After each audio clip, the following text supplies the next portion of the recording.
Un double éthérique, ça peut pas vivre dans le monde de la mort. Tu sais, je veux dire, ça va être comme si le feu était pris, eux autres, ils vont virer fous. Ouais, c'est ça, ça leur crée des chocs énergétiques. Par Ben là, contre, je comprends donc. c'est sûr qu'en parlant de la question de la création du double éthérique et du véhicule d'énergie, sans doute il y a des gens qui vont nous écouter et vont se poser la question qu'est-ce que je peux faire concrètement pour me créer le corps d'énergie? Ben rien. Si là, si ces choses-là avaient été rendues qu'il faut se préoccuper de ça, ça va venir naturellement. Mais c'est parce que là, si on dit qu'il n'y a rien à faire, là, les gens peuvent vivre de l'angoisse existentielle en disant, mais là, je vais-tu Ben, ça avoir le prouve corps qu'eux autres, d'énergie? surtout, là, tu sais, ça vient démontrer ils devraient pas se penser à ça, là. Ils ont déjà d'autres problèmes. Ouais, Faut régler à la base même qu'ils soient sortis de leur existentialisme souffrant, là, ils vont être aptes à entrer dans d'autres choses, mais pas tout en même temps.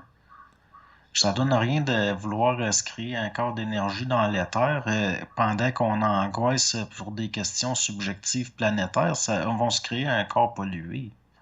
C'est pas intéressant à immortaliser, ça. Tu sais, moi, je pense pas que je suis en train de me construire un corps énergétique sur l'éther puis que je vais immortaliser ma conscience. Parce que ces affaires-là, dans le fond, je m'en fous. Au niveau de moi, mhm. je m'en fous de ça. Parce que je le sais que c'est des mouvements ils partiront pas de moi, ça part pas nécessairement de mon ego. C'est pas en tant que désir, je peux pas m'immortaliser comme un désir. Ça va être un processus naturel qui se fait quasiment au-delà de ma conscience. Je vais le dire inconsciemment, mais c'est pas vrai, c'est plus au-delà. Donc, personnellement, ces choses-là, en tant qu'ego, je peux pas penser à ça, ça m'intéresse pas vraiment, je m'en fous. J'ai perdu l'idée que, tu sais, comme je te dis, je vais pas courir à ma perte, mais il reste que quelque part, si je meurs demain matin, qu'est-ce que tu veux que je fasse?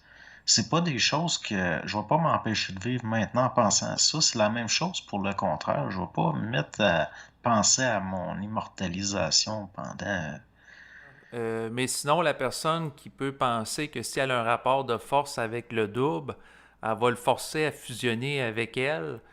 Pour toi, l'idée de contester le double ou d'expérimenter le phénomène de la colère mentale, est-ce que ça peut être une façon pour l'ego d'établir un rapport où ce qu'elle va, la personne, forcer une horizontalisation avec l'esprit qui lui donnerait accès à l'immortalité?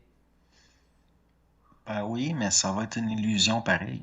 Je veux dire, c'est pas. Comment est-ce que l'ego pourrait forcer une horizontalisation avec l'esprit? Si ça arrive, c'est parce qu'il est dans l'illusion psychologique de forcer une horizontalisation, parce que dans le fond, l'horizontalisation, elle part pas juste de lui. Mhm. Tu sais, il faut que l'esprit aussi ait entamé un mouvement. Sinon, l'ego, il aura même pas l'idée d'horizontaliser quelque chose. Dès que ça y vient à l'idée, il y a une connexion télépathique qui reçoit cette pensée-là. Ça veut dire qu'il y a un mouvement qui est parti d'ailleurs. Ça part de partout en même temps. Mais là, l'affaire, le monde, ils veulent s'immortaliser dans l'éther pour pallier à des angoisses existentielles de l'ego. Ça marchera pas, là.